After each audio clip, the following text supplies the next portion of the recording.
বাংলাদেশের প্রত্যন্ত অঞ্চলে যেখানে সুন্নিয়তের বীর সিপাহীগণ দাঁড়িয়েছেন সুন্নিয়তের পক্ষে কথা বলার জন্য, এইভাবে ব্রাহ্মণবাড়িয়ার আল্লামা পীর মুফতি গিয়াসউদ্দিন তাহিরি, আমার হবিগঞ্জ 4 আসনে, হবিগঞ্জ 3 আসনে ডাক্তার এস এম সরওয়ার ভাই, চট্টগ্রাম এই রাউজানে আমাদের আল্লামা ইলিয়াস নুরি হুজুর, এবং চট্টগ্রাম রাঙ্গুনিয়াতে আমাদের অ্যাডভোকেট ইকবাল হাসান ভাই, আমাদের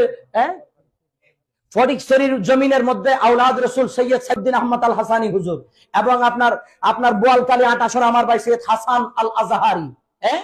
তারপরে চন্দনাইশের মধ্যে আমার ভাই আল্লামা সুলাইমান ফারুকি, পটিয়ার মধ্যে আমাদের আল্লামা ইয়ার মোহাম্মদ পিয়ারু শাহ হুজুর,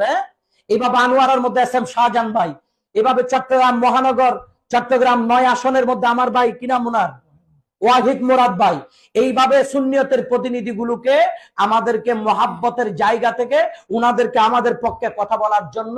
জায়গা করে দিতে হবে, হবে না? ওনারা যদি জায়গায় যেতে পারে তাইলে এই সুন্দর মসজিদে মিলাদুন্নবী টিকে থাকবে।